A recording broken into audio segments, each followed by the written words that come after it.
کوئی مسلمان ایسا ہے کہ وہ یہ چھوٹی 3 بھی یاد نہیں کر سکتا، الحمد شریف بھی یاد نہیں کر سکتا، تو اس کے لیے بھی اللہ تعالیٰ نے بہت شاندار طریقہ رکھا ہے۔ وہ یہ ہے کہ ٹکٹ لو اور ایکسپریس گاڑی میں بیٹھ جاؤ۔ تم اگر ڈیزیبل بھی ہوگے تو 100 کلومیٹر کی رفتار سے منزل پر پہنچو گے۔ ایک آدمی ڈیزیبل ہے، چل نہیں سکتا، ٹکٹ لو، ٹرین میں بیٹھ جاؤ، ایکسپریس ٹرین میں بیٹھو، اور جتنی ایکسپریس ٹرین تیز جائے گی، یہ ڈیزیبل بھی اتنا ہی تیز منزل کی طرف جائے گا۔ وہ کیا شکل ہے؟ جماعت کی نماز۔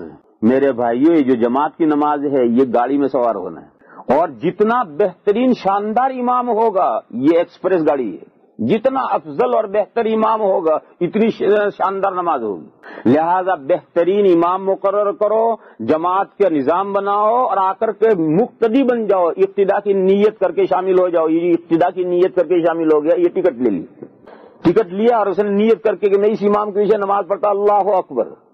اب اس کے بعد اگر وہ کچھ بھی نہیں کرے گا، اس کی نماز ہو جائے گی اور شاندار ہوگی۔ کچھ بھی نہیں پڑھے گا، اس کی نماز ہو جائے گی اور شاندار ہوگی۔ سمجھو اس مسئلے کو۔ یہ جو اللہ اکبر ہے، یہ اللہ اکبر تو امام جو اللہ اکبر کہے گا تو اس کی کاپی کرنی ہے، حکایت کرنی، نقل کرنی ہے، تو جیسا وہ بولے ایسا تم بھی بولو، اللہ اکبر بول لیے، شریک ہو گئے۔ اب ثنا پڑھنا سنت ہے، نہ پڑھو، اگر تمہیں نہیں آتی مت پڑھو۔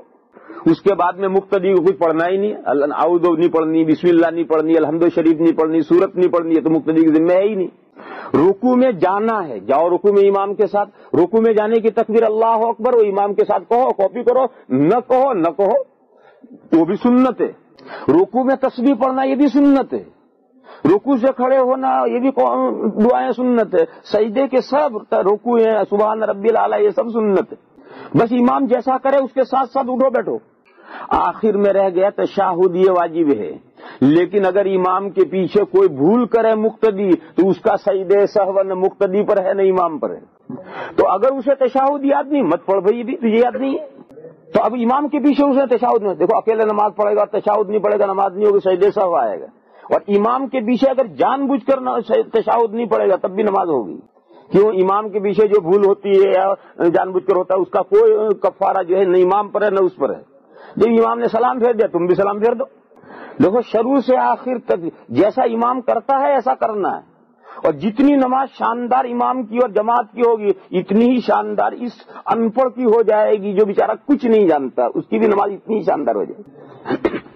تو دیکھو اللہ نے کتنا شاندار طریقہ رکھا ہے کہ اگر کوئی ابھی ایک آدمی ابھی مسلمان ہوگا 5 منٹ پہلے، اور 5 مسلمان ہونے کے بعد 5 منٹ کے بعد اسے نماز پڑھنی ہے، تو یہ نماز 100 سال سے جو مسلمان جتنی شاندار نماز پڑھ سکتا ہے اتنی شاندار نماز یہ نو مسلم بھی پڑھ سکتا ہے۔ کیسے؟ جماعت میں شریک ہو جاؤ۔ کہ مجھے کچھ نہیں آتا، کچھ پڑھنے کی ضرورت نہیں، جیسا امام کرے اس کے ساتھ اپ ڈاؤن کرو، اور جتنی شاندار اس امام کی نماز ہوگی، اور 100 سال کا مسلمان جتنی شاندار نماز پڑھ سکے گا اتنی شاندار اس نو مسلم کی ہو جائے گی۔